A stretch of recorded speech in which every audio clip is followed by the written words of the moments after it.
In a dusty Atlanta courtroom, 18-year-old Malik Carver stands shackled, facing Judge Raymond Holt's gavel as it slams down, sentencing him to 20 years for a carjacking he swears he didn't commit. Holt smirks, calling him a street punk who'll rot in prison. Spectators gasp when Malik, calm as steel, declares, "This isn't over, Your Honor." The judge laughs, assuming it's empty bravado from a black kid with no future. Nobody knows Malik's secret.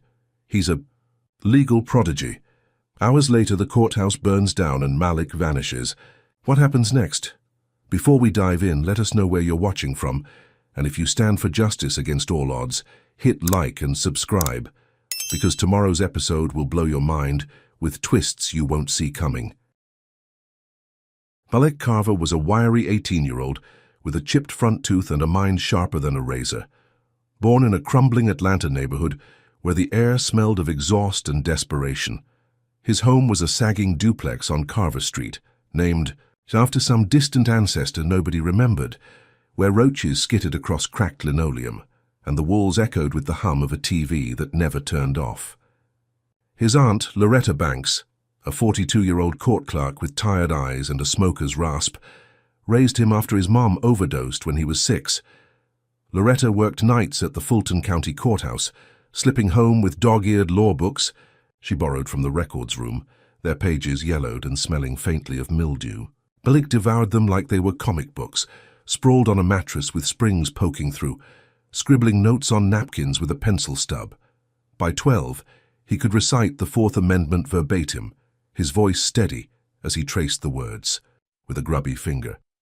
At 14, he argued imaginary cases in his head, pacing the tiny kitchen while Loretta cooked collards, her laughter filling the room as he cross-examined a phantom witness.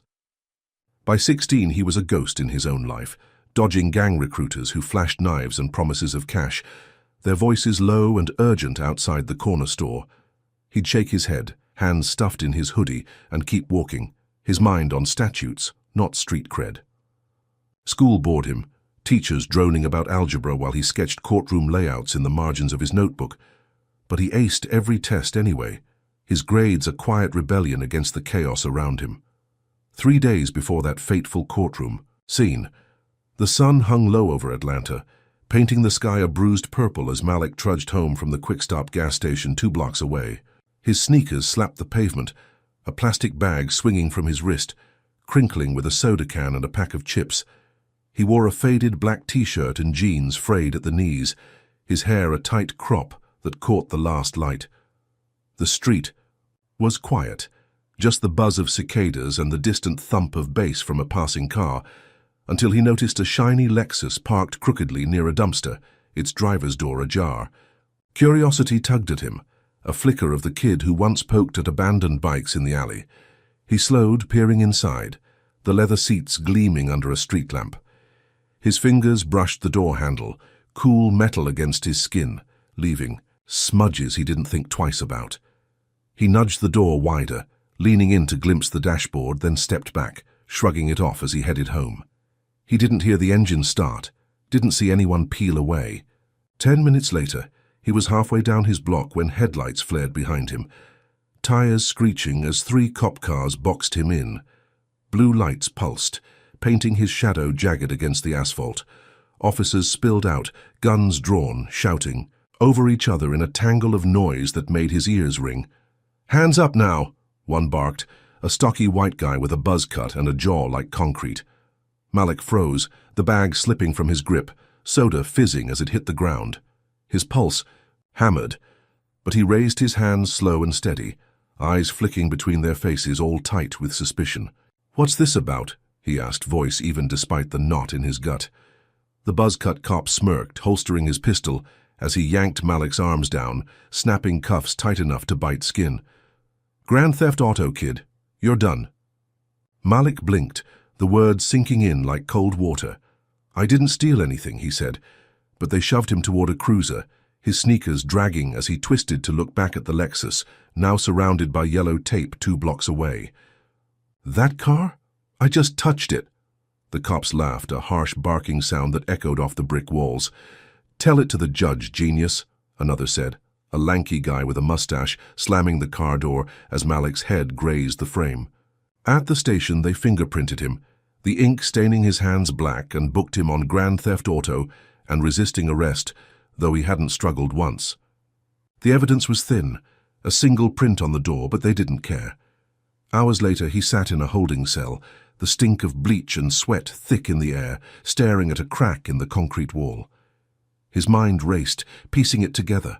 Someone stole the car after he walked away, and he was the easy target, the black kid in the wrong place. He knew the stats, had read the cases, how cops bent facts to fit narratives. Loretta's stories flashed back, her voice low as she'd warned him about nights like this. By morning, they hauled him to arraignment, his wrists raw from the cuffs, and that's when he met Judge Raymond Holt. The courtroom was a cavern of dark wood and flickering fluorescence, the air heavy with dust and old paper. Holt loomed on the bench, a hulking 60-year-old with a bulldog face, jowls quivering as he chewed a cigar stub he wasn't supposed to have.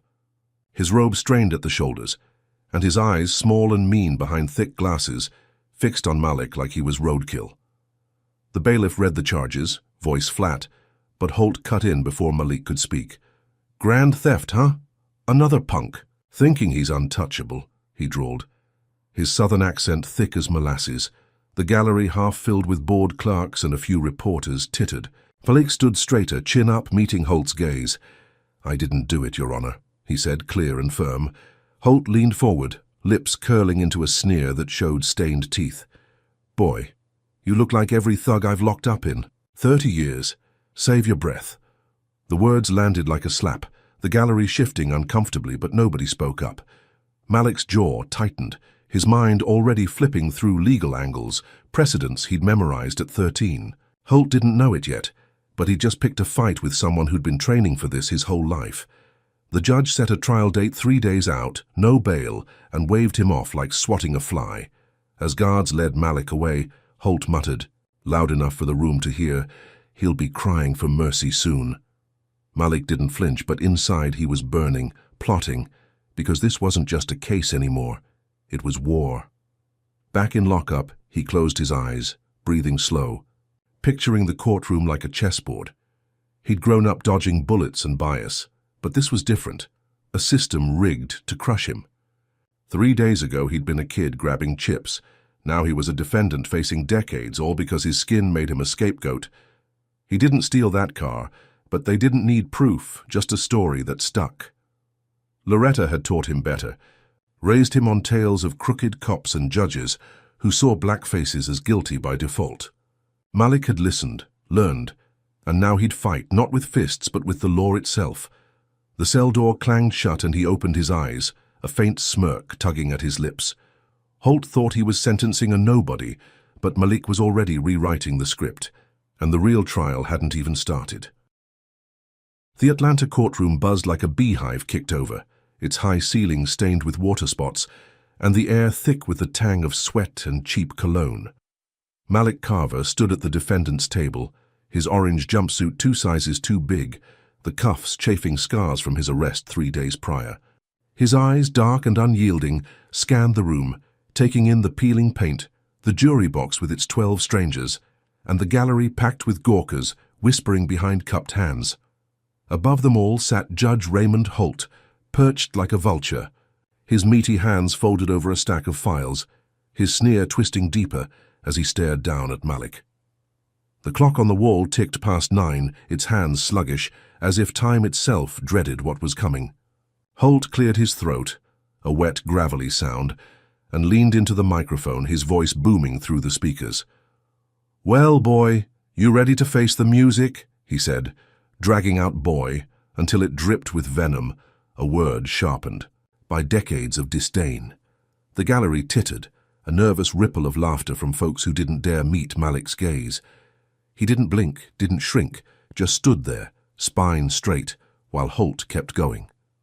"You think you're tough, huh? Strutting around stealing cars, resisting my officers. You'll learn some manners where you're headed." The judge chuckled, a low rumble that shook his jowls, and the white prosecutor, Victor Lang, smirked. From his table, adjusting a silk tie that cost more than Malik's aunt's rent, Lang stood, all 6 feet of him, his blonde hair slicked back, his suit pressed to a razor's edge. He strode to the jury, papers rustling in his hands, and launched into his opening like a preacher at a revival. Ladies and gentlemen, the state will prove this defendant, Malik Carver, is a menace, a gangbanger who snatched a Lexus in broad daylight, then ran from justice like the coward he is. His voice was smooth, practiced, each word landing with the weight of a gavel. He pointed at Malik, his finger trembling with fake outrage. Look at him, no respect, no remorse, just another thug who thinks he's above the law. The jury shifted, a few nodding, their faces tightening as they sized up Malik's faded sneakers and the bruise purpling his cheek from the arrest. Lang didn't mention Malik's clean record, didn't bother with the truth, just painted a picture of a hoodlum the jury could hate. Malik's public defender, a mousy woman named Clara Evans with frizzy hair and a stained blazer, stood to respond, but her voice cracked, barely audible over the hum of the air conditioner. "My client pleads not guilty, Your Honor," she mumbled, flipping through a notepad with trembling fingers. Malik watched her flounder, his stomach twisting. She'd met him for 5 minutes before the hearing, hadn't asked a single question, and now she was drowning. He'd seen better defenses in his head at 14, arguing against invisible prosecutors, while Loretta stirred gravy. Clara stuttered through 3 more words before Malik raised a hand, cutting her off. "Your Honor, I'm done with this," he said, voice steady as granite. The room froze. Holt squinted, leaning forward, his glasses glinting under the lights. "What's that, boy?" Malik took a step forward, the chains on his ankles clinking. "I'm firing her. I'll represent myself." A gasp sucked the air from the courtroom, followed by a wave of murmurs that rolled from the jury to the back row. Clara blinked, mouth open, then sank into her chair, relief washing over her pale face. Holt threw his head back and laughed, a barking sound that echoed off the walls. "You? Defend yourself? This ain't no game show, kid. You'll crash and burn by lunch." The gallery erupted, chuckles bouncing between the benches, the bailiff stifling a grin, even Lang joining in with a sharp, mocking snort. Malik didn't flinch, didn't crack, just let the noise wash over him, his mind already 3 moves ahead. "We'll see," he said, soft but firm, and Holt's laughter died, his eyes narrowing to slits. The judge jabbed a finger at him. "Fine, play your little game. You're digging your own grave." Malik nodded, a faint smirk tugging at his lips, because Holt had just handed him the board. He didn't waste a second. "Your Honor, I'd like the arrest dash-cam footage entered as evidence," he said, turning to face Lang. The prosecutor's smirk faltered just for a heartbeat, before he recovered, crossing his arms. "That's irrelevant," Lang snapped, but his voice hitched. Malik pressed on, calm as a surgeon. "It's relevant if it shows what really happened, unless the state's got something to hide." The jury leaned forward, a woman in a red, sweater scribbling on her notepad. Holt grunted, rubbing his temple. "Counselor, where's the tape?" Lang shifted, his polished shoes squeaking on the floor. "It's, misplaced, Your Honor. Technical glitch." Malik's smirk grew, a slow burn that lit his face. "Misplaced? Funny how that happens when a black kid's on trial?" The gallery hushed, the air thickening as his words hung there, sharp and undeniable. Holt scowled, banging his gavel once, the crack splitting the silence. "Watch your mouth, Carver. I run this court." Malik nodded, stepping back, but the seed was planted, doubt creeping into the jury's eyes like ink spreading on wet paper. Lang scrambled to redirect, droning about fingerprints, but the damage was done. Malik had turned the room, just a little, and he knew it. Outside, the day unraveled into night, the city humming beyond the courthouse walls. Word of Holt's boy taunts leaked, a shaky phone video hitting social media, hashtags flaring like wildfire. By 10, a crowd gathered on the steps, 50 strong, chanting "Justice for Malik" under flickering streetlights, their voices raw and ragged. Malik didn't know, locked in his cell, but he'd feel it soon. At 11, a brick sailed through. Loretta's living room window, glass shattering across the carpet where Malik used to read. She stumbled back, heart pounding, as a note fluttered in the shards. "Tell your nephew to shut up." Her hands shook as she dialed Malik's cell, forgetting he couldn't answer. her breath hitching when the voicemail clicked on. She didn't sleep that night, staring at the jagged hole, the city's pulse beating against her fear. Back in lockup, Malik sat on the cold bench, replaying the day, every word, every glance. He'd rattled them, Holt and Lang, made them slip, but he knew the game wasn't over. They'd come harder, dirtier, because that's what they did when a kid like him fought back. He closed his eyes, breathing slow, picturing the next move, the next strike. The trial was just starting, and he was ready to burn it all down if he had to. What do you think? Should a judge get away with that kind of bias? Drop a number 1 in the comments if you say no, smash that like button if you're rooting for Malik to flip the script, and subscribe because this fight's about to get wild. Could a missing tape be the key to cracking this case wide open, or is something uglier waiting around the corner? The courtroom felt smaller on day 2, the walls pressing in as Malik Carver stood at the defendant's table, his jumpsuit wrinkled from a sleepless night on a jail cot that smelled of rust and despair. The fluorescent lights buzzed overhead, casting harsh shadows across the jury's faces, 12 sets of eyes darting between him and Judge Raymond Holt, who slouched on the bench like a king on a crumbling throne. Holt's robe hung loose, stained with coffee at the collar, and his fingers tapped a restless rhythm on the desk, his sneer barely hidden as he glared at Malik. The gallery was fuller now, 60 people crammed shoulder to shoulder, their whispers a low hum that prickled Malik's skin. Victor Lang, the prosecutor, paced near his table, his suit jacket unbuttoned, a sheen of sweat on his forehead despite the chill in the room. Malik took a breath, steadying himself, his mind a steel trap honed by years of late nights with law, books under a flickering lamp. He'd spent the night replaying yesterday's move, the missing dashcam, the jury's flicker of doubt, and now he had his next play. "Your Honor," he said, voice cutting through the murmurs like a blade, "I'd like to subpoena the security footage from the quick-stop gas station on Carver Street, dated 3 days ago, 6:30 p.m. The room stilled, a collective inhale sucking the noise away. Holt's eyebrows shot up, his jowls quivering as he leaned forward. "What's that got to do with anything, Carver?" Malik met his stare, unflinching. "It'll show I never got in that Lexus, never drove. It never stole it. I was buying chips when the real thief took off." Lang spun on his heel, papers fluttering in his grip. "Objection, Your Honor. This is a fishing expedition irrelevant to the fingerprints we've already submitted." His voice cracked at the end, a hairline fracture Malik caught instantly. Holt grunted, scratching his chin, his nails rasping against stubble. "I'll allow it," he said, slow and grudging. "But you better not waste my time, boy." The word landed like a slap again, but Malik let it slide, his focus laser sharp. A clerk scurried out, and 20 minutes later, a grainy DVD arrived. Handed over by a gas station manager, summoned in a rush, his apron still dusted with flour from the morning shift. The bailiff slotted it into a clunky player, the screen flickering to life on a cart wheeled in front of the jury. The footage rolled, time-stamped 6:28 p.m., showing Malik in his black t-shirt, lanky frame slouched as he grabbed a soda from the cooler, then paid at the counter with a crumpled $5 bill. At 6:32, he stepped outside, the camera catching him pause by the Lexus, his hand brushing the door, opening it briefly, then walking off, bag swinging. 6:35, a blurry figure in a hoodie darted into the frame, jumped in the car and peeled out, tires smoking. The tape cut. Silence gripped the room, thick and electric, until a juror, a grey-haired woman in a green scarf, gasped, her hand flying to her mouth. Malik turned to the jury, his voice calm but firm. "That's me leaving, that's not me stealing. The state's got no case." The gallery erupted, voices clashing as people leaned forward, some nodding, others muttering disbelief.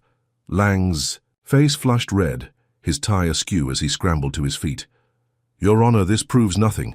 He could have staged it, paid someone to drive off." His words tumbled out, desperate, grasping. Malik pivoted, locking eyes with him. "Staged. It? With what money? I'm an 18-year-old kid from Carver Street, not a movie director. And where's your proof I paid anyone?" He stepped closer, chains rattling, and gestured to the screen. That tape's got a chain of custody from the store to this courtroom signed by the manager. You've got my fingerprints on a door I touched, not a steering wheel I drove. Explain that. Lang opened his mouth, then shut it, his jaw clenching so hard his teeth clicked. The jury shifted again, the grey-haired woman whispering to the man next to her, his brow furrowing as he nodded. Holt banged his gavel, the sound sharp and hollow. "Enough," he snapped, glaring at Malik like he'd spit on his shoes. "Counselor, you got anything to counter this?" Lang fumbled, flipping through his notes, sweat beading on his upper lip. "The, fingerprints still place him at the scene, Your Honor," he said, but his voice lacked the swagger from yesterday. Holt sighed a long, exaggerated huff and leaned back, his chair creaking under his bulk. "I'll admit, Carver, this muddies the water," he said, the words sour in his mouth. "The state's case ain't as tight as it looked." The gallery buzzed louder, a few claps breaking out before Holt's gavel slammed again, silencing them. Malik exhaled, a rush of triumph surging through him, his lips twitching into a half-smile he couldn't hide. He'd done it, cracked the facade, turned the tide, if only for a moment. The jury's eyes softened, some leaning forward now, not away, and even Lang's polished armor seemed dented, his hands trembling as he sat. Holt adjourned for the day, his scowl deeper than ever, muttering about smart aleck kids as he lumbered off the bench. Malik shuffled back to lockup, the guard's grip looser this time, their grumbles quieter. He'd won a round, a big one, and for a fleeting second, he let himself believe he could beat this, walk free, prove them all wrong. The cell door clanged shut and he sat, replaying the footage in his mind, every frame a brick in the wall he was building.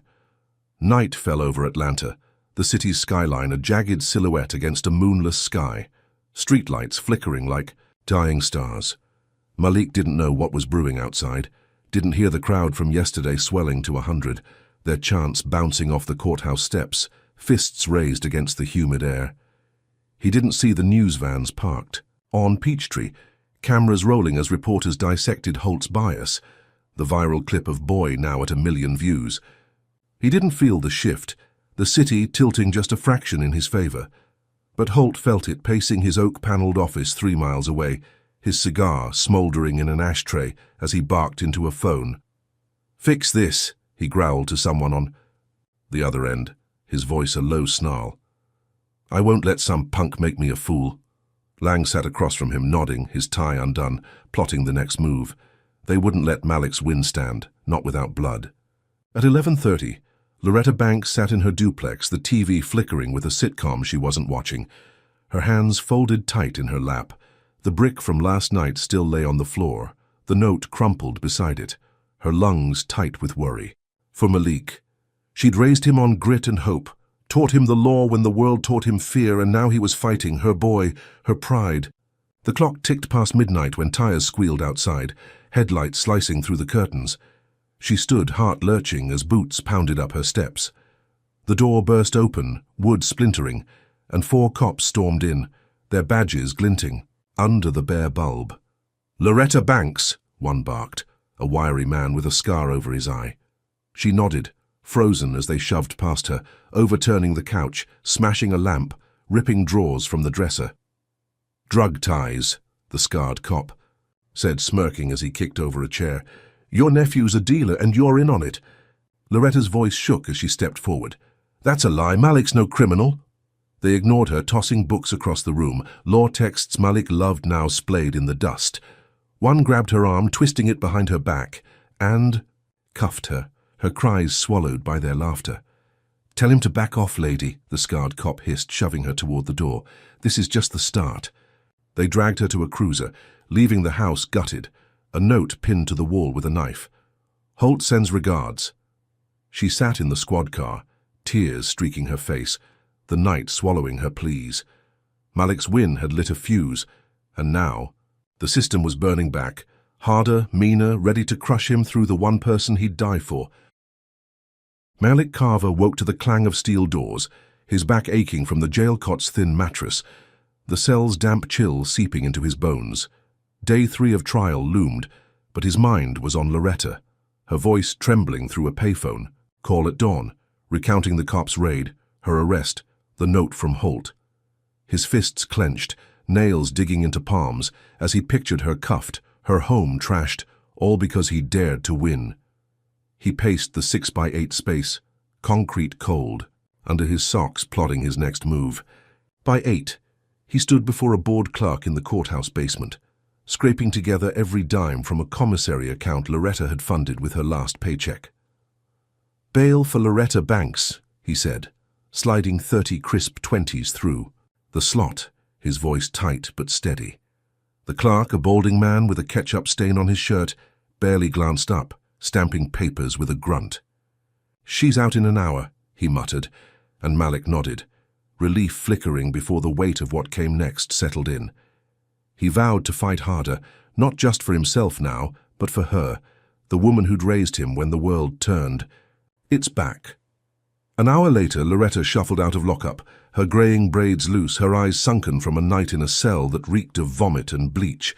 She hugged him, her grip fierce despite the tremble in her arms, and whispered, "You don't stop, Malik. They want you broken, but you don't stop." He nodded, jaw tight, and led her to a friend's borrowed Buick, the engine coughing as they drove to a motel off Interstate 85, a squat brick building with peeling paint and a neon sign buzzing, "Vacancy." She'd be safe there, he thought, away from the duplex's shattered windows. Back in his cell that night, Malik sat cross-legged on the floor, a smuggled pencil stub scratching across a napkin he'd nabbed from breakfast. He'd overheard guards griping about Holt, their voices low but loose, dropping hints of old cases, black men locked away on shaky charges. He dug into memory, years of Loretta's stories flooding back, her late-night rants about Holt's reign. Over Fulton County. She'd worked the courthouse 20 years, seen him bury defendants under plea deals, his gavel falling like a guillotine on kids who looked like Malik. He scribbled names, dates, cases he'd memorized at 15, cross-referencing. In his head, State versus Jackson, 2015, a 20-year-old framed for robbery with no witnesses. State vs. Tillman, 2018, a teen jailed for assault after a cop's lie. Holt's pattern was clear, a web of racism spun through decades, his bench a throne for crushing black lives. Malik's pulse quickened, the napkin filling with a map of corruption he'd wield like a blade. Morning came and he marched into court, the air thick with tension, the gallery swollen to 70 now, their murmurs a restless tide. Holt glowered from the bench, his cigar breath souring the room, his fingers drumming as Malik took his spot. Victor Lang stood ready, his suit crisp again, his smirk back in place, but Malik didn't wait. "Your Honor, I've got questions. About your record," he said, loud enough to turn heads. Holt's hand froze mid-tap, his eyes narrowing. "What's that supposed to mean, boy?" Malik stepped forward, chains clinking, voice steady. "Cases going back years. Defendants. Like me, black young, railroaded on weak evidence. I'm wondering if that's a coincidence." The gallery gasped, a sharp intake that rippled through the benches. Holt's face reddened, veins bulging at his temples. "You're out of line, Carver," he roared, but Malik didn't flinch. Citing Jackson and Tillman, dates and docket numbers rolling off his tongue like bullets.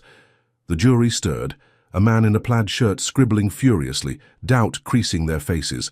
Lang leapt up, voice shrill. "Objection! This is slander, irrelevant." Holt banged his gavel, wood splintering under the force, but Malik had already lit the fuse. Before he could push further, Lang cut in, smug as a cat with a mouse. "Your Honor, I've got a witness," he said, nodding to the bailiff. A cop swaggered in, Officer Dale Pruitt, broad-shouldered with a buzz cut and a scar snaking down his neck. He took the stand, swearing on a Bible he barely touched, and Lang dove in. "Officer Pruitt, did the defendant say anything after his arrest?" Pruitt grinned, leaning into the mic. "Sure did. Said he took the car, bragged about outrunning us till we caught him." The lie hit Malik like a fist, his stomach lurching. As the jury stiffened, their doubt evaporating, he shot to his feet. "That's a fabrication. I never said that." Holt smirked, waving him off.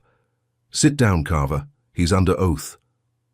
Malik's mind raced, gears turning as Pruitt droned on, claiming the confession happened in the cruiser. No recorder, no witnesses. Holt let it stand, his grin widening, the gallery whispering as Lang sat, victorious. Malik gritted his teeth, knowing he had seconds to counter. "Your Honor, I'd like to question him," he said, stepping forward. Holt sighed, theatrical and annoyed. "Go on, then."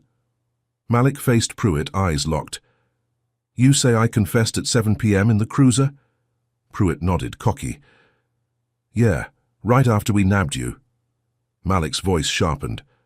"Then why's—" "My phone's cell tower data show me in lockup by 6:45, processed and silent. No ride-along, no chat." Pruitt blinked, his grin faltering, and the jury leaned in, a woman in a blue coat frowning. Malik pressed on. "You got a log? Proving you were with me at 7? Or is this another misplaced record?" The gallery buzzed, Pruitt stammering as Lang shot up, shouting, "Objection, badgering!" Holt banged again, but Malik had landed the blow, the cop's lie cracking under scrutiny. "Enough," Holt growled, dismissing Pruitt, his scowl a fire. "Thundercloud. Jury'll decide what's true." Malik sat, adrenaline surging, another win in his pocket, the room tilting his way again. Holt adjourned, storming off, and Malik exhaled, tasting triumph. He'd shredded the lie, turned the jury, kept fighting. Night fell, the city pulsing outside, protesters now 150 strong, their chants shaking the motel where Loretta hid, her TV flickering with news of Malik's stand. She smiled, faint but proud, clutching a rosary. Malik didn't know, locked in his cell savoring the day, until guards burst in at 2 a.m., their boots loud as gunfire. "Search him," one barked, a lanky man with a tattooed forearm, while another pinned Malik to the wall, his cheek grinding against concrete. They tore his mattress, shook his clothes, and the tattooed guard pulled a baggie from Malik's backpack, white powder glinting under the bulb. "Heroin," he said, smirking. "You're cooked, kid." Malik's heart stopped, his voice raw. "That's not mine, you planted it." They laughed, dragging him to booking, the charge typed up fast. Possession with intent. By dawn he stood before Holt again, a new hearing, the judge's grin feral. $1 million bail, Holt said, slamming his gavel, his voice dripping. With glee. "Genius can't outrun his kind, Carver, you're done." The gallery hushed, stunned, as guards hauled Malik away, his mind reeling. He'd beaten Pruitt's lie, thought he'd gained ground, but this was worse, a frame-up so blatant it screamed revenge. Holt had struck back, vicious and personal, the system flexing its claws. In his cell, Malik slumped, the baggie's image burned into his brain, a trap he hadn't seen coming. Loretta's words echoed, "Don't stop." But now he was buried deeper, the stakes lethal. Holt's laugh rang in his ears, a taunt that promised more pain, and Malik knew the war had just begun. Should a kid like Malik have to fight this? Dirty just to breathe? Drop a number 1 in the comments if you think the system's stacked against him. Hit that like button if you're raging at Holt's games, and subscribe because this roller coaster's climbing higher. Can Malik claw his way out of this new hole, or has Holt finally crushed him for good?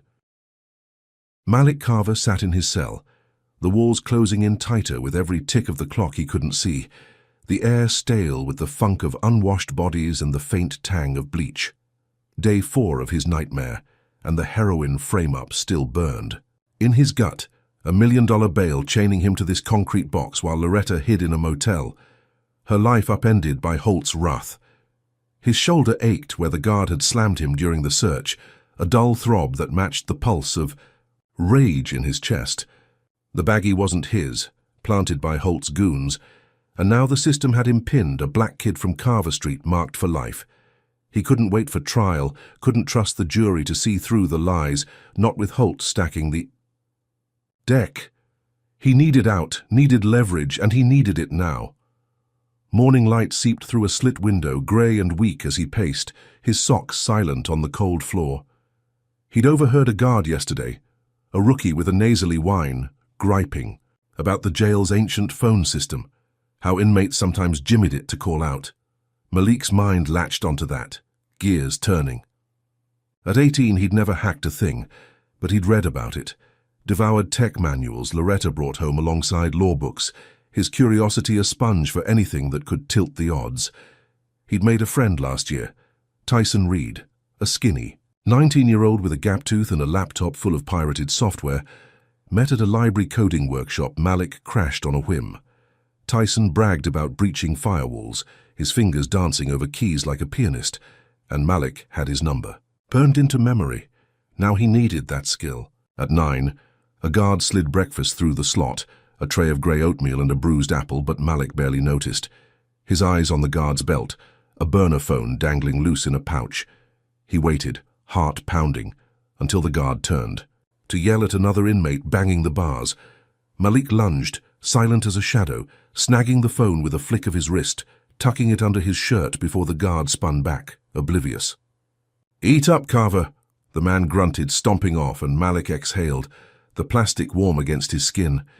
He retreated to the cot, shielding the phone with his body, and powered it on, the screen glowing faint blue. No signal bars, but he knew the trick, had read about signal boosters in jails. He pried a loose screw from the bed frame with his thumbnail, bending it into a crude antenna, and taped it to the phone with a strip of napkin gummed with oatmeal. Minutes later, a single bar flickered, then held. He dialed Tyson, breath shallow, the line crackling before a groggy voice picked up. "Who's this?" Tyson mumbled, and Malik kept it low. "It's Malik. I'm in deep, man. Need you to hack something." Tyson perked up, the sleep gone. "Jail phone? Damn, you're wild. What's the play?" Malik outlined it fast. Dig into Holt's court records, find the buried cases, leak them online, blow the lid off his corruption. Tyson whistled, low and sharp. "That's big, bro. Give me 2 hours." The call dropped, and Malik hid the phone. Under the mattress, his pulse racing. He'd lit a match, now he had to fan the flame. Noon came and guards hauled him to a hearing, Holt pushing the heroin charge, his grin feral as he denied Malik's pleas to lower bail. The courtroom hummed, the gallery now 80 strong, their whispers a restless tide, the jury eyeing Malik with fresh suspicion. He sat, chains heavy, scanning the room for an edge. Then he saw it, a sprinkler head above the bench, rusted and dripping, a maintenance tag dangling loose. He'd read about jail fires, how chaos could crack a cage open, and his mind spun a plan. In lockup, he'd palmed a lighter from a trustee passing out trays, a cheap Bic with a scratched casing, its flame weak but alive. Back in the cell, he waited for dusk. The guards' shift change at 6, their chatter fading as the rookie took over, distracted by a buzzing radio. Malik climbed the cot, stretching to the sprinkler, the lighter trembling in his grip. He flicked, the flame licking the tag, curling it black until smoke wisped up. Then a spark caught the rusted pipe. A shrill alarm screamed, water spraying in fits, and he dropped down, pocketing the phone as shouts erupted. "Fire!" a guard bellowed, boots pounding, and Malik moved, slipping the lighter into a crack in the wall. Smoke thickened, acrid, and grey as sprinklers sputtered, soaking the floor. The cell block erupted, inmates yelling, guards fumbling keys, and Malik saw his shot. The rookie unlocked his door, coughing, waving him out with 20 others. A chaotic herd funneled to the yard. Malik bolted, ducking through the haze, his jumpsuit clinging wet as he scaled a laundry cart, then a chain-link fence, barbs snagging his sleeve. He dropped 10 feet to the asphalt, knees jarring, and ran, the city swallowing him as sirens wailed behind. He hit an alley off Peachtree, lungs burning, and crouched behind a dumpster, its stink of rotting trash masking his gasps. Freedom hit. Him, sharp and wild, a victory he'd clawed from the jaws of defeat. He'd outsmarted them, turned the system's flaws against it, and now he could breathe, plan, strike back. Tyson's leak would hit soon, and Holt would squirm. Malik grinned, wiping sweat from his brow, thinking he'd won, that he'd flipped the script for good. Then a TV flickered in a pawnshop window across the street, the news ticker rolling slow and cold. Courthouse fire. Suspect Malik Carver presumed dead in blaze. His stomach dropped, ice flooding his veins. Dead. He watched, frozen as the anchor cut to a grainy mugshot, his face plastered nationwide, followed by a cop's stern voice. "If he's alive, he's a fugitive now, armed and dangerous. We'll hunt him down." Malik stumbled back, the dumpster's edge biting. His spine, his triumph, souring fast. The fire hadn't just freed him, It had buried him, turned him into a ghost the system could chase forever. Protests flared on screen, 200 strong now, chanting his name, thinking him a martyr, while cops vowed vengeance, their radios crackling with orders to shoot on sight. He'd escaped, yes, but at a cost he hadn't seen coming, a trap snapping, shut around his neck.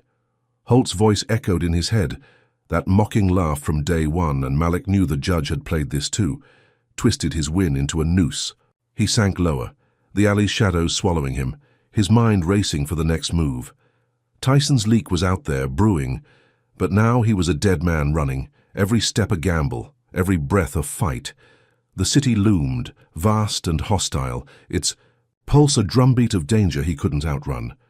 Loretta's face flashed, her motel hideout a beacon he couldn't reach. Not yet. He'd broken free, thought he'd seized control, but Holt's game was deeper, dirtier, and the board had flipped again. Malik pulled his hood up, the burner phone heavy in his pocket, and slipped deeper into the night, a fugitive genius with nowhere to hide. Malik Carver melted into Atlanta's underbelly, the city's humid night wrapping around him like a damp shroud, as he crouched in Tyson Reed's basement, a cinder-block cave off a back alley near 10th Street. The air stank of mildew and burnt. Circuits, the floor littered with pizza boxes and soda cans, a flickering bulb swinging overhead. Tyson's laptop glowed on a folding table, its fan whirring as lines of code scrolled fast, the 19-year-old's fingers a blur, his gap-toothed grin flashing in the dim light. Malik's jumpsuit was gone, swapped for a hoodie and jeans Tyson had scrounged, the fabric stiff with someone else's sweat, but it hid the fugitive branded dead by every news channel in Georgia. His shoulder throbbed from the jailbreak, his sneakers still damp from the sprinkler chaos, but his mind was a live wire sparking with plans. He'd been free 12 hours, a ghost dodging cop cars that prowled the streets, their sirens a constant wail in the distance. Tyson had delivered, hacking into Fulton County's court database, pulling files Malik had named from memory, cases Holt buried under plea deals and forged confessions. State v. Jackson, 2015. A 20-year-old black man jailed for robbery on a cop's word, no evidence. State v. Tillman, 2018. A teen locked up for assault, the victim a white kid with a grudge, Holt ignoring alibi witnesses. Malik leaned over Tyson's shoulder, the screen's glare stinging his eyes, as they built a dossier, PDFs piling up, each one a brick in the wall he'd slam into Holt. "This is gold," Tyson said, voice hoarse from chain smoking. A cigarette, dangling as he uploaded the leaks to a dark web forum, tagging activists who'd amplify it. Malik nodded, his pulse quickening, picturing the fallout, Holt squirming as the world saw his rot. By midnight, the files hit Twitter, hashtags exploding, on Holt corrupt trending as protesters swelled to 300 outside the courthouse, their chants a dull roar Malik couldn't hear but felt in his bones. News vans multiplied, reporters dissecting the leaks, a talking head on Tyson's cracked TV calling Holt a relic of Jim Crow. Malik smirked, a rare flicker of hope warming his chest. He was hitting back, turning the system's own records against it, and Holt would feel the heat. Tyson slapped his back, laughing. "You're a legend, man. They think you're dead, but you're burning 'em alive." Malik exhaled, leaning against the wall, its damp chill seeping through his hoodie. He needed more, though, something ironclad to end this, not just wound it. "Can you get into Holt's personal stuff?" he asked, voice low. Tyson's grin widened. "Emails? Phone logs? Give me a day." Malik agreed, trusting him, the kid who'd stuck by him when the world turned dark. They'd met at that library workshop, Malik, the quiet one, soaking up code, Tyson, the loudmouth who'd shared a sandwich when Malik's stomach growled. Now Tyson was his lifeline, his only ally in a city that wanted him caged or dead. At 2 a.m., Malik handed Tyson a USB drive, the leaked files copied as backup. "Get this to Channel 5, he said, picturing Loretta watching, her pride cutting through her fear. Tyson nodded, pocketing it. "I'll drop it at their back door, anonymous style. Rest up, bro." Malik sank onto a musty couch, exhaustion, pulling at him, his eyes drifting shut as Tyson slipped out, the basement door creaking closed. He dreamed of Holt's gavel splintering, the judge's sneer dissolving into panic, a fleeting victory snatched from the jaws of his fugitive hell. Dawn broke, grey light filtering through a cracked window, when tires screeched outside, jolting Malik awake. Boots thudded, voices barking orders, and the door exploded inward, wood shards flying as cops stormed the basement, flashlights blinding. Him. "Hands up, Carver," a voice roared, and Malik stumbled to his feet, heart slamming as barrels trained on his chest. 6 officers, armored and grim, swarmed him, a beefy one with a red beard slamming him to the floor, knee grinding into his spine.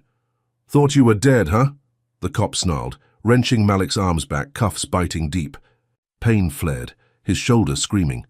But worse was the sight over the cop's shoulder. Tyson standing by the stairs, head bowed, a wad of cash peeking from his pocket. Malik's stomach twisted, bile rising as the truth hit. "Tyson?" He rasped, voice cracking, but Tyson wouldn't look, his gap-toothed grin gone, replaced by a blank stare. The red-bearded cop laughed, hauling Malik up. "Your buddy sold you out. 5 grand from the precinct slush fund. Loyalty's cheap, kid." Malik's knees buckled, betrayal cutting deeper than the cuffs, sharper than the beating that followed, fists pounding his ribs, boots cracking his shins, blood pooling in his mouth as he spat red onto the concrete. They dragged him to a van, tossing him in like trash, the door slamming as Tyson vanished into the dawn. The USB drive gone, the leaks now a taunt in Holt's favor. Hours later, Malik sat in a new cell, this one deeper in the jail. Its walls, smeared with grime, the air thick with hopelessness. His face swelled, one eye half shut, his body a map of bruises, but the pain was nothing next to the stab of Tyson's turncoat move. He'd trusted, leaned on the one thread he had, and it snapped, leaving him dangling. At noon, Holt strode in, flanked by guards, his bulk filling the doorway, his cigar smoke curling like a snake.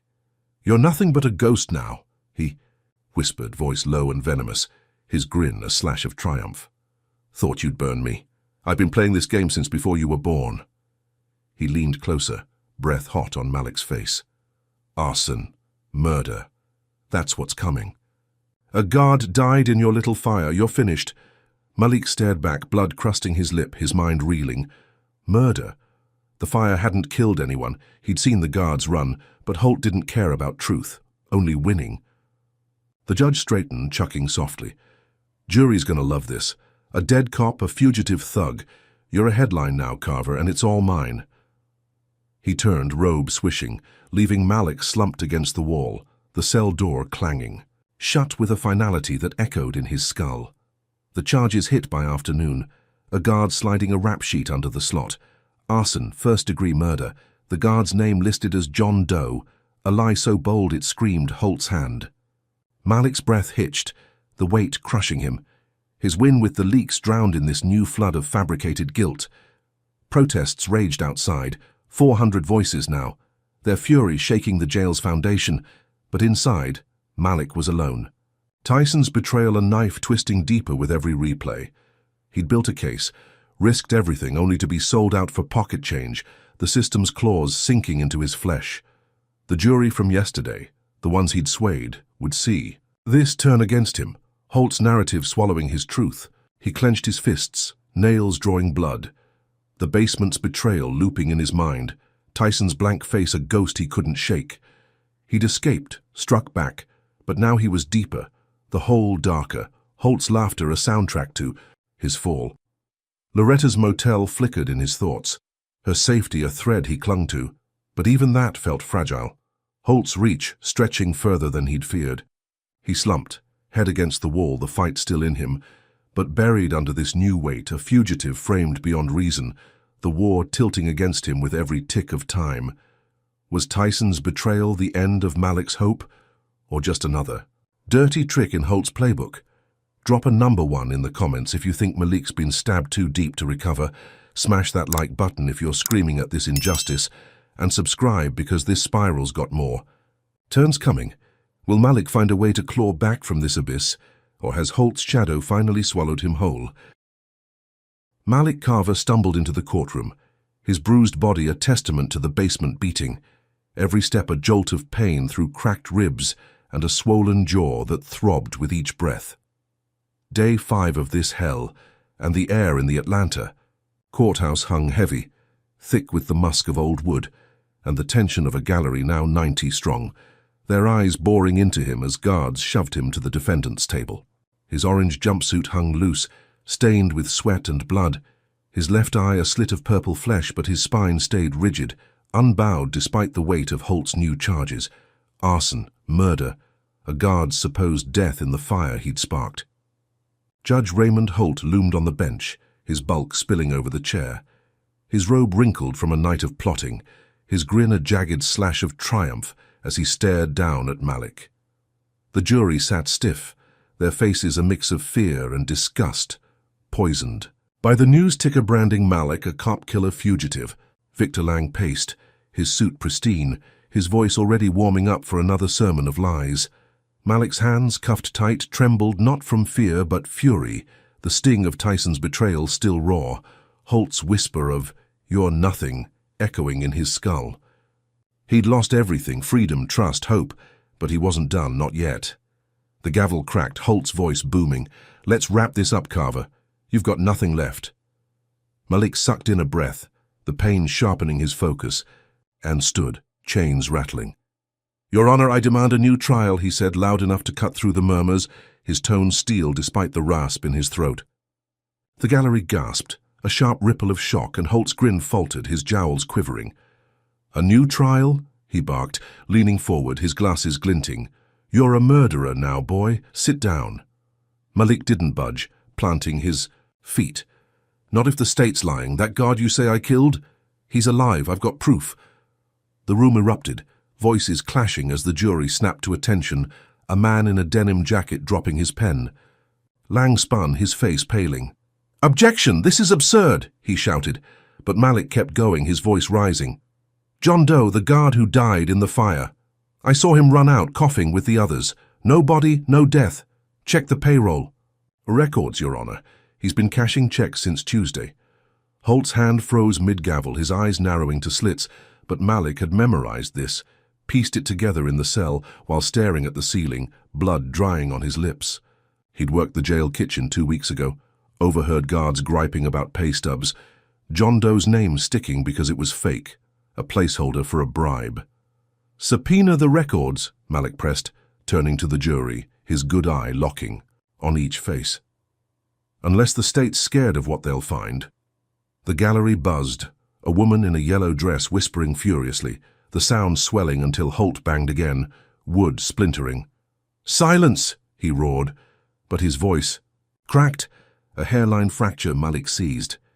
"You can't hide it, Your Honor. I didn't kill anyone. They bribed him to disappear, pinned it on me because I'm the black kid who won't break." Lang scrambled, papers fluttering. "This is speculation, no evidence." Malik smirked, faint but fierce. "Then let the records prove me wrong." "Unless you're in on it too, Counselor." The jury stirred, a woman in glasses frowning, doubt creeping back into their eyes, the tide he'd lost with Tyson's betrayal shifting again. Holt rubbed his temple, his cigar stub smoldering in an ashtray, and sighed, a long theatrical groan. "Fine, Carver. Clark, get the damn records." His tone dripped venom, but he couldn't stop it, not with the gallery watching, the press scribbling in the back row. An hour later, the payroll clerk shuffled in, a wiry man with a stammer clutching a stack of printouts. He took the stand, swearing in, and Malik questioned him, voice steady despite the pain shooting up his side. "John Doe, employed as a guard, last check cashed yesterday, correct?" The clerk nodded, sweat beading on his brow. Yes, sir, direct deposit, active account." Malik turned to the jury, letting it sink in. "Alive and paid, folks. No murder, no arson victim. Just a lie to bury me." The room exploded, shouts bouncing off the walls, the jury's faces twisting with shock, the man in denim shaking his head. Holt's gavel slammed once, twice, his face a storm of red as he bellowed for order, but Malik had landed the blow, a sledgehammer to the state's case. Lang leapt up, voice shrill. "This changes nothing. He's still a fugitive, started the fire." Malik pivoted, calm as ice. A fire with no victim, no intent, just a kid escaping a frame-up. Self-defense against your corruption. The gallery roared, a few standing, fists clenched, and Holt's scowl deepened, his control slipping. He leaned forward, spitting words. "How you're a menace, Carver, but I'll give you this, murder's off the table." He banged once more, dismissing the charge, his voice sour with defeat. "Case adjourned. Get him out." Guards grabbed Malik, looser now, his head high as... They led him back to lockup, the crowd's cheers ringing in his ears. He'd won again, clawed freedom from the jaws of a lie, Holt's smug grin wiped clean. The cell door shut, but he stood tall, adrenaline pumping, tasting the shift. The jury's eyes no longer cold, the gallery's faith no longer lost. He'd beaten the murder rap, turned the system's own records against it, a battered genius still swinging.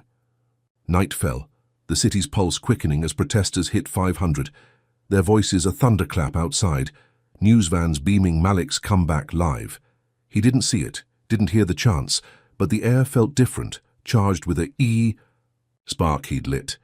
In his cell, he closed his good eye, replaying the clerk's stammer, the jury's gasps, Holt's rage, savoring the hit. He'd won a round, thought he'd carved a path out until the night shattered again. At 11, Loretta's duplex burned, flames licking the sky 3 miles away, a mob of 20 in hoods screaming slurs as they torched it. She'd fled to the motel, but they didn't know, didn't care. Their Molotov cocktails shattering windows Malik once read by, the law books curling to ash. Loretta watched from the motel TV, her scream silent as the feed cut to a reporter, a note pinned to the wreckage flashing on screen. "Holt sends regards." She clutched the remote, knuckles white. Her safe house no shield now, the mob's hate a blade aimed at her heart. Malik didn't know, locked away, his triumph still warm, but the war had turned personal, Holt's retaliation a firestorm beyond. The courtroom. Sirens wailed, neighbors fleeing as the blaze spread, the street a chaos of smoke and rage, the duplex a skeleton by midnight. In his cell, Malik slept, fitful and bruised, unaware that his win had cost Loretta her home, her safety, the one anchor he'd fought to protect. Holt's voice from the jail visit replayed in his dreams. "You're nothing." Now a taunt, tied to flames he couldn't see. The system hadn't just struck back, it had burned his world, a counterpunch so vicious it dwarfed the heroin frame-up, so personal it promised blood. Malik's comeback had shaken them, but they'd hit harder, meaner, turning his victory to ash as the night burned on. Malik Carver woke to the grind of a guard's key, his cell door swinging open at 6 a.m. The metallic screech slicing through the fog of a night spent dreaming of flames he didn't yet know were real. His body ached, ribs tender from the basement beating, his swollen jaw pulsing as he stood, the orange jumpsuit stiff with dried sweat.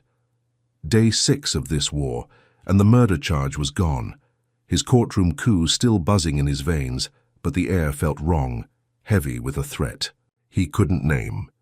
Guards marched him to a phone, their grips tight, faces blank, and Loretta's voice crackled through, ragged and sharp. "They burned it, Malik. The house, everything, last night. I saw it on the news." His stomach plummeted, a cold fist, twisting inside as she recounted the mob, the slurs, the note from Holt, her words trembling but fierce. "I'm safe at the motel, but you gotta keep going, baby. Don't let 'em win." He gripped the receiver, knuckles whitening, fury drowning, the ache in his bones. The duplex, his anchor ash now because he'd dared to fight. Holt hadn't just struck back, he'd torched Malik's past, his sanctuary, and aimed for Loretta's soul. "I'll fix this," he said, voice low, a promise carved in stone, and she hung up, her silence louder than her fear. By 8 he was out on bail, the arson and heroin charges shaky enough for a judge, not Holt, to cut it to $10,000, a sum scraped from Loretta's savings and a cousin's loan. He met her at the motel, a squat box off the highway, its walls thin and stained, the hum of trucks a constant drone. She hugged him, her braids brushing his cheek, her eyes red but dry, a warrior's resolve in her grip. "They want us scared," she said, pulling back, her voice steady now. "They don't know us." Malik nodded, jaw tight, and drove her in the borrowed Buick to a safe house, a friend's attic 10 miles east, a cramped space above a garage with a single window and a mattress on the floor. Tyson's betrayal still stung. But this friend, Jamal, a quiet mechanic with calloused hands, swore loyalty, his eyes firm as he locked the attic door. "She's good here," Jamal said, and Malik believed him, needing to, because Loretta was all he had left. Back in lockup by noon, awaiting the next hearing, Malik's mind churned, fury fueling his next strike. He'd beaten the murder rap, but Holt's mob had raised the stakes, made it personal, and he'd hit back harder. In the cell he scratched notes on a napkin with a pencil stub, recalling a rumor from Loretta. Holt bragged at a bar once, drunk, about bribing guards. Malik had no recorder, no proof, but he had memory. And he'd heard a guard last week, a wiry guy with a limp, muttering about Holt's cash in the kitchen. He'd bluff it into existence, force it out. At 2, he stood in court, the gallery, packed to 100 now, their whispers a restless hum. Holt's scowl a thunderhead as he glared down. "Your Honor," Malik said, voice cutting through the din, "I've got evidence you bribed John Doe to fake his death." Holt's gavel froze mid-air, his face purpling, the room hushing fast. "That's a lie," he bellowed, but Malik kept going, calm as a blade. "I've got audio, a guard talking about your payout recorded off shift. Want me to play it?" He had nothing, no tape, but his bluff was steel, his stare unflinching. Lang leapt up, tie askew. "Objection! He's got no proof." Malik smirked, turning to the jury, their eyes wide. "Then let's subpoena the guard, see what he says under oath. Unless you're scared, counselor." The gallery buzzed, a man in a ball cap nodding, the jury shifting, doubt blooming again. Holt banged, wood cracking, his voice a snarl. "You're treading thin ice, Carver." But Malik pushed, citing the payroll win, his tone relentless. "You paid him to vanish, framed me for murder, then burned my aunt's house when I proved it. That's your pattern." The room erupted, shouts clashing, a woman in a pink scarf standing, fist raised. Holt's control slipped, his cigar tumbling from the ashtray, and he roared for order, but Malik had struck gold. That night Tyson's dark web leak flared anew. A hacker friend Malik didn't know, picking up the slack, posting an audio clip. Not Malik's bluff, but real, dug from a guard's phone. Holt's voice slurring about fixing uppity kids with cash. It hit YouTube, 1 million views by dawn. The city igniting, protesters swelling to 600, their fury shaking the courthouse steps. News vans swarmed, feds sniffing a probe, and Holt paced his office, sweat soaking his collar, his growl, low as he smashed a glass. Malik didn't see it, locked in his cell, but he felt the shift, his bluff turning real, the beast cornered. He grinned, bruised lips splitting, thinking he'd pinned Holt, broken his spine. Then his burner phone, smuggled back by a sympathetic trustee, buzzed at 3 a.m., a text flashing, a photo of Loretta, gagged, a gun to her temple, her eyes, wide with terror. "Drop the case or she's dead," the message read, no sender. But Holt's shadow loomed in every pixel. Malik's heart stopped, his victory crumbling, the phone slipping from his grip to clatter on the floor. He'd pushed. Too far, hit too hard, and they'd taken her. The one piece of him he couldn't lose. By 4 he stood at a courthouse podium, cameras flashing, forced to retract the leak publicly. His voice hollow as he read a script shoved in his hands. "The audio's fake, my mistake," he said, each word ash in his mouth, the gallery stunned, the jury's faith wavering. Holt smirked on TV, a live feed from his office, his jowls quivering with glee. "Told you he's a liar," he drawled, untouchable again, the feds backing off, the protests faltering. Malik shuffled back to his cell, head down, humiliation, burning hotter than the bruises, Loretta's fate a noose around his neck. He'd cornered the beast, thought he'd won, but Holt had struck back, vicious and precise, turning his triumph into a plea for her life. The safe house was breached, Jamal's loyalty no match for Holt's reach, and now Loretta dangled in their grip, a pawn in a game Malik couldn't outsmart. He sank to the cot, the phone's photo seared into his brain, her terrified eyes begging him to save her. He'd shaken the system, brought it to its knees, but they'd ripped his heart out, a counterpunch so cruel it dwarfed the fire, the frame-ups, everything. Holt's grin on the TV looped in his mind, a taunt that promised more pain, and Malik clenched his fists, blood seeping from split knuckles, The war now a desperate race to get her back. Can a system this rotten ever be beaten, or is Malik's fight doomed to break him? Drop a number 1 in the comments if you think Loretta's worth every risk he's taken. Hit that like button if Holt's cruelty has you boiling, and subscribe, because this battle's twisting darker. Will Malik find a way to save her, or has Holt's grip finally snapped his spirit? Malik Carver slipped out of the jail's shadows at dawn, day 7 of his war. His bail renewed on shaky charges after the forced retraction, the taste of humiliation still bitter on his tongue. Loretta's terrified eyes from that texted photo haunted him, a gun to her temple, Holt's threat a chokehold he couldn't shake. His ribs ached, his jaw pulsed, but his mind burned hotter, a furnace of rage and cunning stoked by her danger. The courthouse loomed behind him, its brick facade, a silent taunt, but he wasn't going back, not yet. He'd faked compliance, bowed to Holt's script, but under the surface he was a coiled spring ready to strike. Jamal's attic was breached, Loretta gone, and Malik had one play left. Go underground, hit Holt where he lived, and get her back.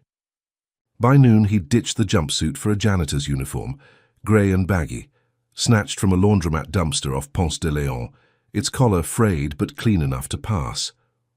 His face, still bruised, hid under a cap pulled low, his good eye scanning the city as he hitched a ride with a trucker to Buckhead, Atlanta's ritzy north side, where Holt's country club squatted like a marble palace.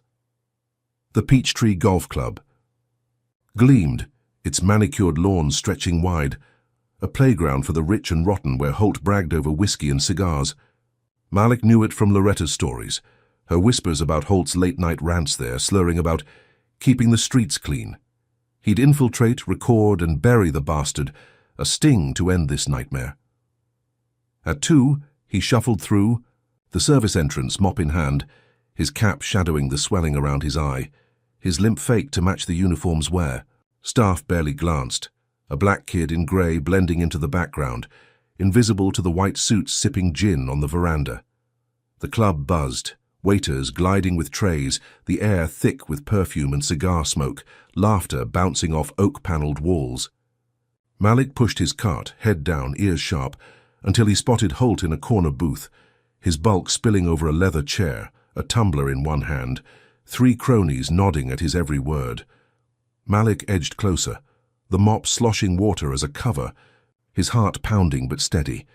He'd smuggled the burner phone, its battery low, and switched it to record, tucking it in his sleeve, the mic barely peeking out. Holt's voice rumbled, slurred with bourbon, and Malik caught it, gold in every syllable. "These uppity black kids thinking they can outsmart me," Holt said, chuckling, his jowls shaking. "I've been framing 'em since '85. Easy as pie. Pay a guard, plant a bag, torch a house, they fold." The cronies laughed, a wiry man in a bow tie slapping the table, and Malik's blood boiled, his grip tightening on the mop handle. "That Carver punk," Holt went on sipping, "thought he'd burn me with leaks. I've got Lang handling the rest, shut him up for good." Malik's breath hitched, the confession raw, unfiltered, a jackpot he'd risked everything for. He recorded 10 minutes. Holt spilling decades of dirt, naming cases, payoffs, a roadmap of corruption that had sunk him. At 2:30, he slipped to the bathroom, a cramped stall stinking of bleach, and sent the file to Tyson's old hacker friend, a ghost he'd texted from jail, begging for one last favor. "FBI now," he typed, hitting send, the phone dying. As the message cleared, he ditched it in the trash, pulse racing, and shuffled back to the cart, blending in as the club hummed on, oblivious. By 3 he was out, hitching back to downtown, the cap stuffed in a pocket, his grin fierce despite the pain. He'd done it, turned Holt's arrogance into a noose, and the feds would bite. At 4, he hid in a diner's back booth, sipping burnt coffee, watching the TV above the counter. Breaking news flashed. FBI raids Judge Holt's office mid-hearing. The anchor's voice crisp as footage rolled. Agents storming the courthouse, Holt's face a mask of shock as they cuffed him mid-rant, papers scattering. Malik's chest swelled, victory sweet and sharp, the tape a dagger in Holt's heart. The gallery, 120 now, cheered on screen, protesters hitting 700, their roar shaking the frame. Lang stood frozen in the chaos, his suit rumpled, his career crumbling as feds swarmed. Malik watched from the shadows, coffee cup trembling in his grip, a rare smile cracking his bruised lips. He'd flipped the board, brought the beast down, and Loretta's freedom felt close, the sting a masterstroke. He leaned back, exhaling, thinking he'd won, that Holt's arrest would force her release, end this hell. Then the diner's door jangled, a man in a black jacket slipping out, his glance too long, too sharp. Malik's gut tightened, but he brushed it off, sipping again until dusk fell. The city's skyline a jagged glow as he left, cutting through an alley off MLK Drive to plan his next move. Footsteps echoed behind him, soft but steady, and he turned, too late. A figure lunged, 6 feet of muscle in a ski mask, a glint of steel flashing before a gunshot cracked, the bullet tearing through Malik's shoulder, blood blooming hot and wet. He staggered, crashing into a brick wall, the pain a white-hot scream. As the hitman loomed, his voice a hiss through the mask. "Lang says hi." Another shot grazed Malik's arm, brick dust exploding as he ducked, rolling behind a trash bin, his breath ragged, blood pooling under him. The hitman advanced, pistol steady, but sirens wailed close and loud, spooking him. He bolted, vanishing into the dark as Malik slumped, his vision blurring, the alley spinning. He'd toppled Holt, tasted triumph, but Lang, free and feral, had struck back. A hired killer's bullet, a counterpunch that dwarfed the mob's fire. Malik's shoulder screamed, his arm useless, blood soaking the pavement as he crawled, the diner's lights a faint beacon 50 yards off. He'd sent. The tape sparked the raid, thought he'd won, but Lang's rage had claws, a hitman's precision cutting through his victory. Loretta's face flashed, her gag, her terror, and he groaned, pushing forward. The safehouse breach a wound reopened, her fate tied to this blood-soaked night. Cars roared past, headlights slicing the dark, but none stopped, the city blind to his collapse. He'd cornered one beast only to wake another, Lang's vendetta a shadow Holt couldn't match, a sniper's shot where a gavel once fell. Malik's hand pressed the wound, slick and warm, his mind racing despite the haze, plotting through the pain. The FBI had Holt, but Lang was loose, a wild card with cash and hate, and Loretta dangled in his grip, a prize Malik couldn't lose. He reached the alley's edge, collapsing against a pole, sirens fading as his strength bled out. The sting's glory now a lifeline fraying fast. He'd flipped the script, brought justice crashing down. But the war wasn't over, the hitman's. Whisper a promise of more, Lang's revenge a storm he hadn't braced for. Malik's head lolled, the diner's neon flickering in his fading sight, and he clung to one thought: get up, get her, fight on, because Holt's fall was just the start, and Lang's bullet wouldn't be the end. Malik Carver woke to the beep of machines, his body a wreck pinned to a hospital bed, the sterile stink of antiseptic stinging his nose as pain lanced through his shoulder, a bullet's legacy from Lang's hitman.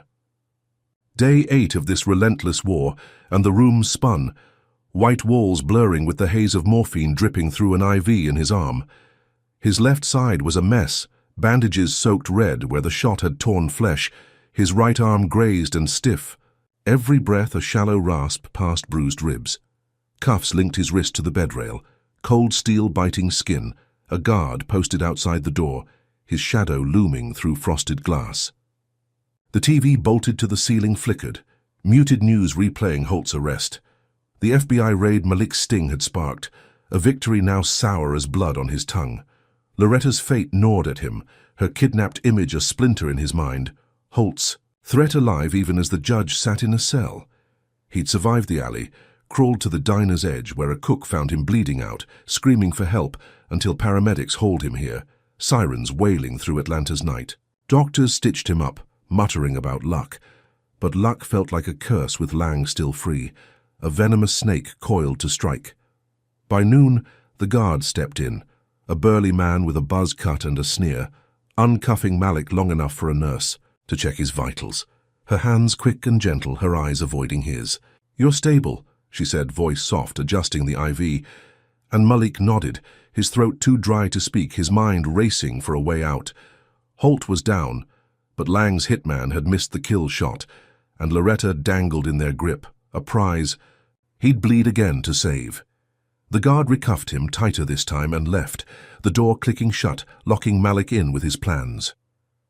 He'd exposed Holt, turned the country club tape into a federal noose, but Lang had countered, a bullet proving his reach, and now Malik was trapped, a wounded animal under watch.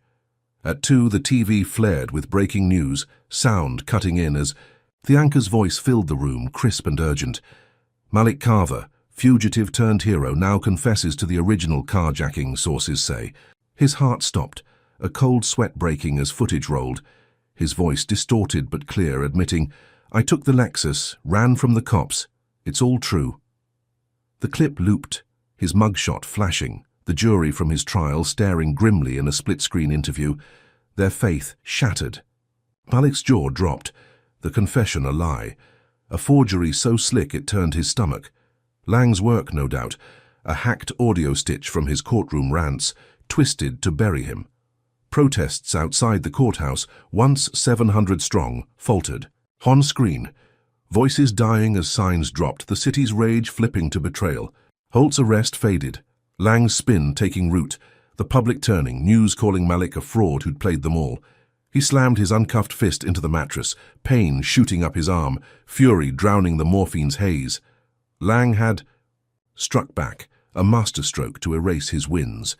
And with Holt in cuffs, the prosecutor was the last beast standing, his claws sharper than ever. By 3, a doctor entered, a greying man with a clipboard, his face tight as he upped the IV dose. Muttering about infection risks, Malik watched, mind churning. The confession a noose tightening, Loretta's life the rope's end. He needed out, needed proof, needed to flip this before Lang's lie stuck. At 4, the guard swapped shifts, a new one slouching in, younger. Distracted by a phone buzzing with texts. Malik seized it, his chance slim but real. The nurse returned at 5, a petite woman with braids, her badge reading Tanya, her eyes flicking to his cuffs with a flicker of pity. She adjusted the bed, leaning close, and Malik whispered, "Help me, they're lying about me." She froze, her breath catching, then nodded, barely perceptible, slipping a paperclip into his palm as she checked his bandages, her fingers brushing his wrist. "Be quick," she mouthed, and left, her footsteps fading. Malik's pulse surged. Hope a spark in the dark, Tanya's risk a lifeline he'd grab. By 6, the guard's phone buzzed again, his eyes glued to the screen, and Malik worked the paperclip, bending it with trembling fingers, picking the cuff's lock like he'd read in a contraband book at 16. The click was soft, the steel falling loose, and he slid free. Wincing as his shoulder screamed, blood seeping through fresh gauze. He ripped the IV free, a sting of pain ignored, and stood, shaky but alive, the room tilting as he grabbed the guard's jacket from a chair, pulling it over his gown.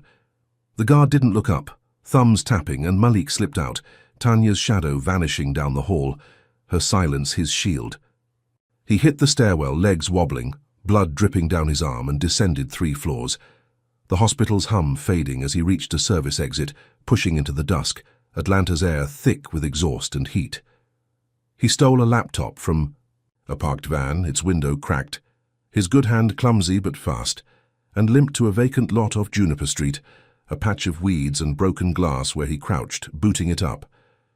The battery glowed at 20%, enough to hack Lang's email, a trick Tyson taught him before the betrayal, his fingers slow but sure as he breached the prosecutor's private account. At 8, he found it, a message to a burner number. "$5 grand for the hit, make it quick," sent the night of the alley ambush. Proof Lang hired the hitman, a thread to unravel this lie. Malik grinned, teeth gritted against the pain. Another win clawed from the brink, the laptop's screen his torch in this endless night. Then headlights flared, a SWAT van screeching into the lot, doors bursting as armored cops spilled out. Rifles. Up, voices barking, "Malik Carver, cop killer, freeze!" His blood froze, the laptop tumbling as he stumbled back. The confession's fallout now a manhunt, Lang's lie spinning him into a murderer again.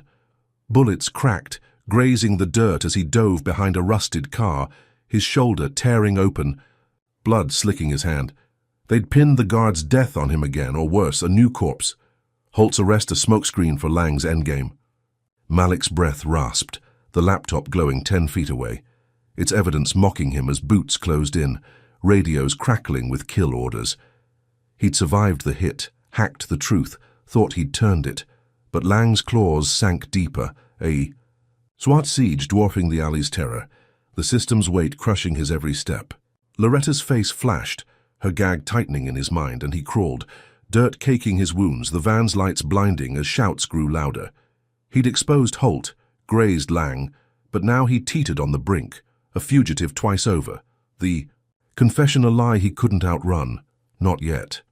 The lot spun, his strength bleeding out, and he gripped the car's frame, mind racing for one last play, the war a razor's edge he balanced on, alone. Malik Carver crouched in the vacant lot, his shoulder a furnace of pain, blood oozing through torn bandages as SWAT rifles glinted in the dusk, their beams slicing the air inches from his head. Day 9 of this brutal war and Atlanta's night. Pulsed with danger, the city's heat a wet blanket pressing him down as bullets pinged off the rusted car shielding him.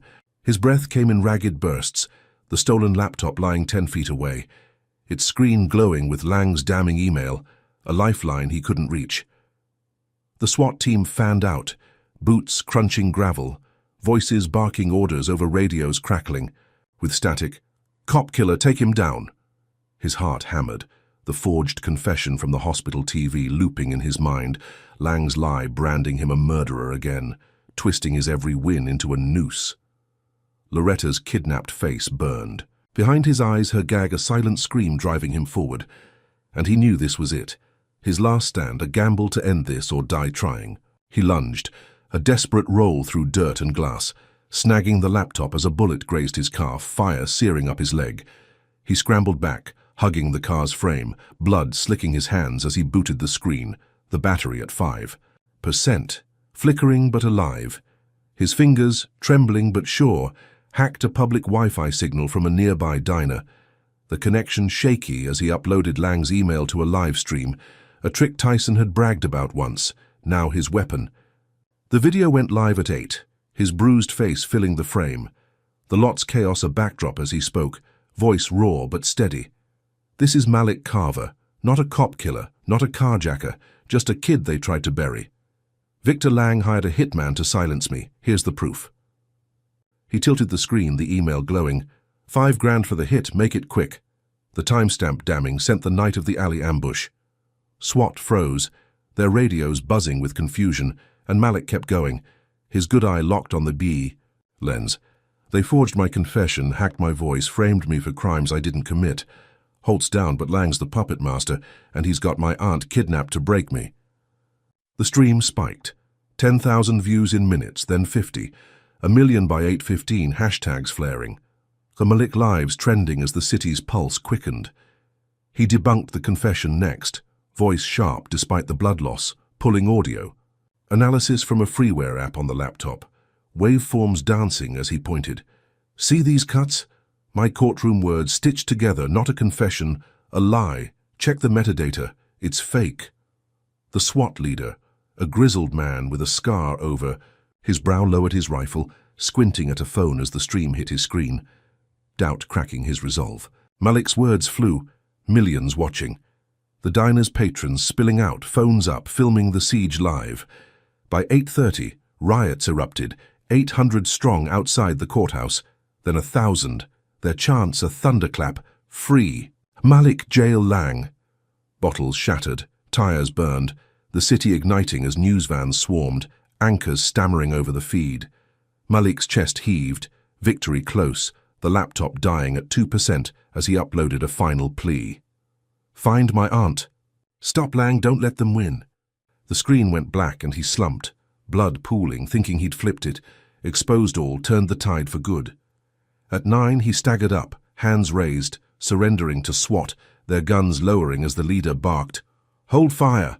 Cuffs snapped on, gentler now, the team's eyes flickering with uncertainty, the stream's echo shaking their orders.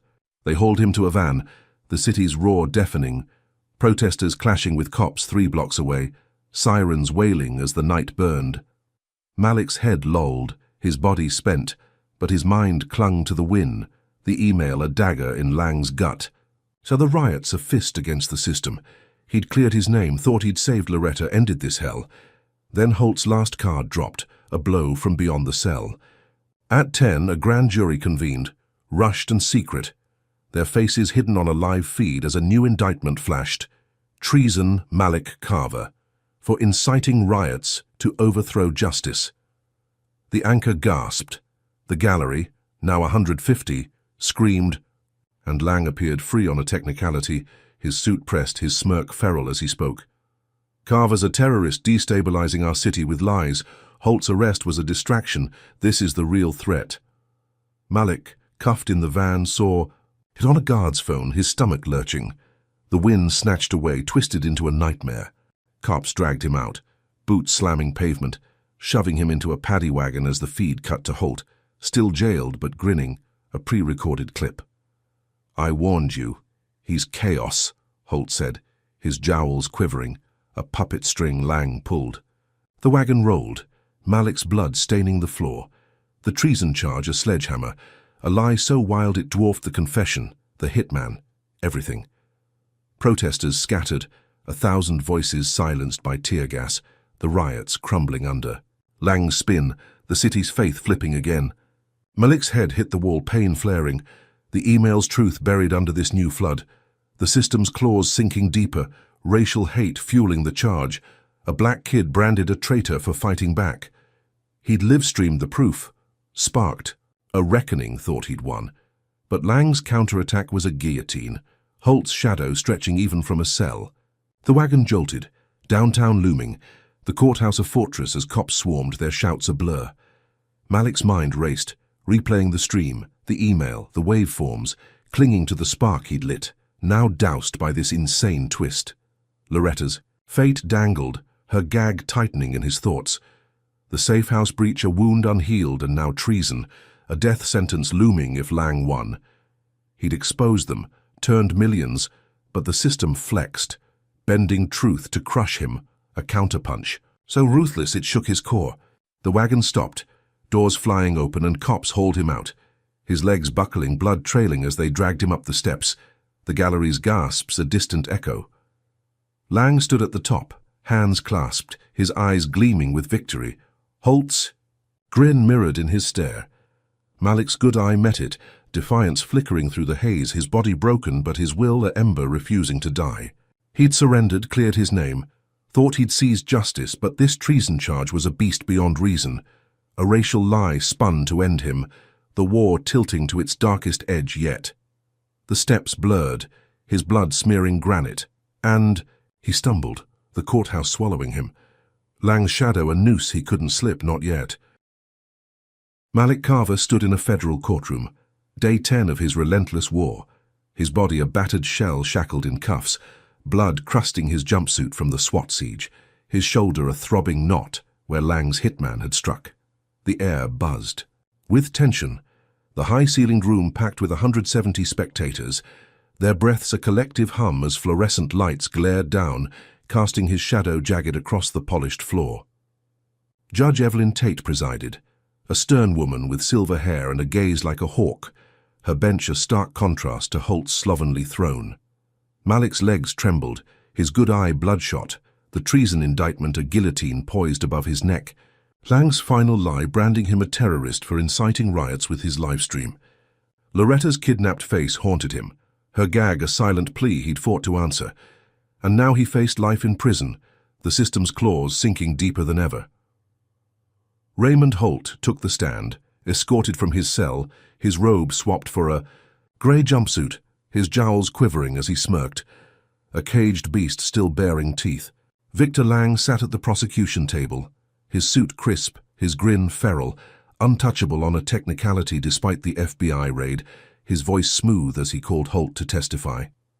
"Your Honor," Lang said, pacing, "Mr. Holt will confirm Carver's campaign of chaos, a deliberate plot to destabilize justice with lies and violence." Tate nodded, her pen tapping, and Holt leaned into the mic, his voice a gravelly drawl. "This boy's a menace, always was," he said, glaring at Malik. "Ran from cops, burned my courthouse, turned crowds into mobs. I locked up his kind for decades, taught 'em lessons they don't forget." His chuckle rumbled, a taunt that twisted Malik's gut. The gallery shifting as jurors, a new 12, scowled, their faces hardening with Holt's every word. Malik stood, chains clinking, his voice hoarse but firm. "That's a lie, Your Honor.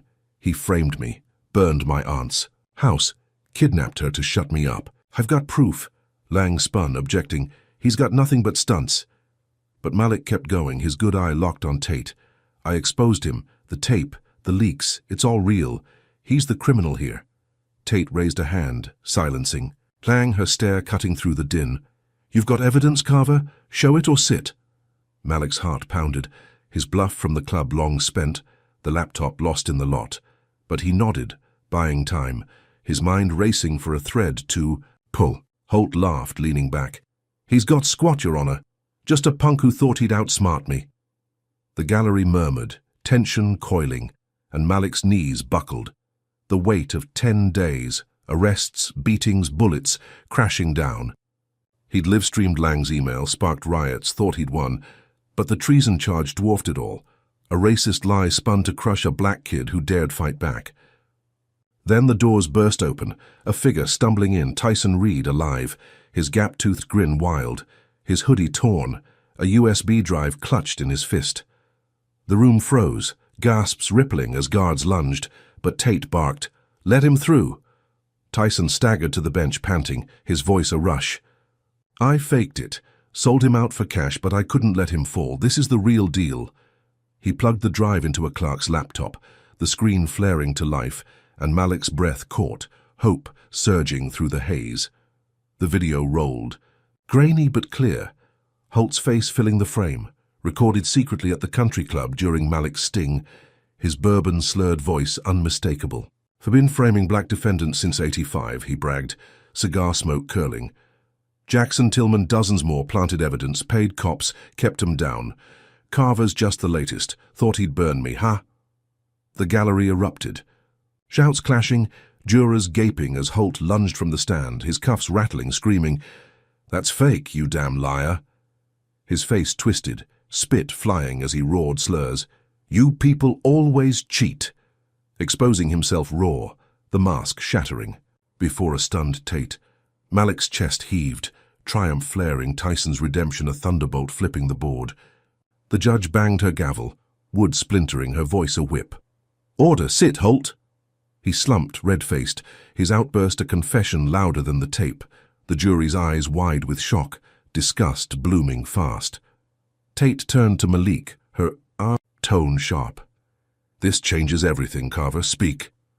Malik stepped forward, chains dragging, his voice steady despite the pain. "That's the truth, Your Honor. Holt framed me, Lang hired a hitman, kidnapped my aunt to break me.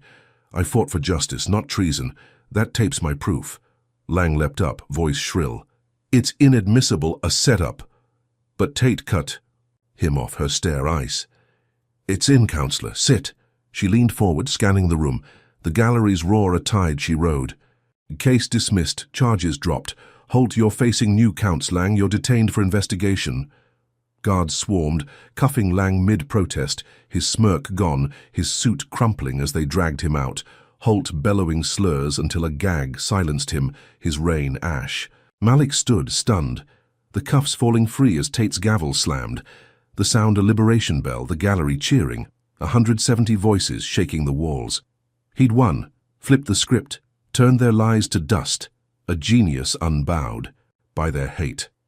Hours later he walked free, the courthouse steps slick with rain, his shoulder bandaged anew, Loretta rushing from a Fed's car, her gag gone, her arms crushing him tight, tears streaking her face.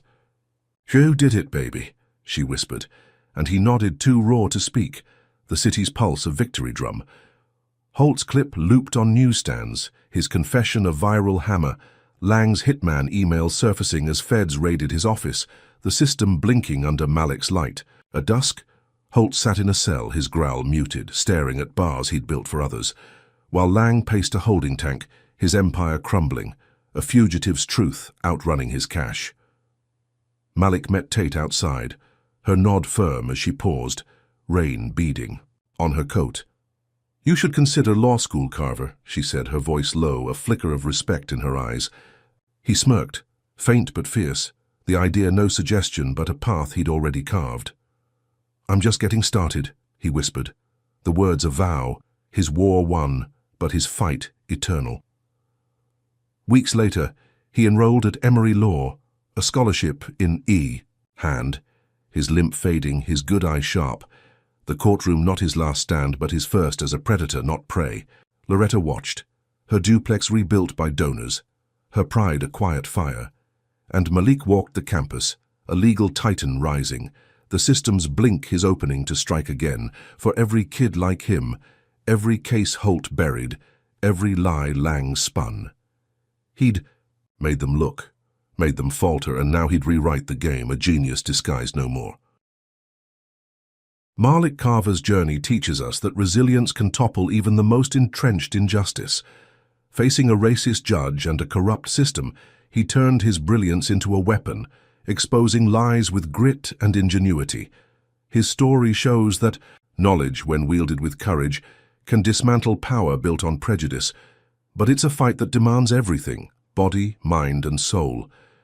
Malik's victories came at a cost, beatings, betrayal, and the loss of his aunt's home, proving that standing up often means standing alone, with the system striking back harder each time. Yet his refusal to break under racial oppression highlights a raw truth. Silence is complicity, and action, however perilous, is the only path to change. Loretta's strength, enduring kidnapping and loss, underscores the unspoken heroes who fuel such battles. Their sacrifices a quiet foundation for triumph. The twist of Tyson's redemption reveals that even broken trust can mend, offering hope amid chaos, while Holt and Lang's downfall warns that corruption festers until challenged head-on. Malik's leap from fugitive to law student isn't just a win. It's a call to weaponize education against systemic hate, to fight not just for oneself but for every voice crushed by bias. This isn't a fairy tale. Real justice bleeds, burns, and builds anew. So what's the takeaway? One kid's defiance can spark a reckoning, but it's on us to keep the fire alive. How far would you go to right a wrong stacked against you? Drop a comment with your thoughts. Hit that like button if Malik's fight stirs you, and subscribe for more tales of courage shaking the system. Share this if you believe one voice can change it all. Thanks for joining this wild ride. Here's to chasing justice wherever it leads. And may you find the strength to stand tall when it counts.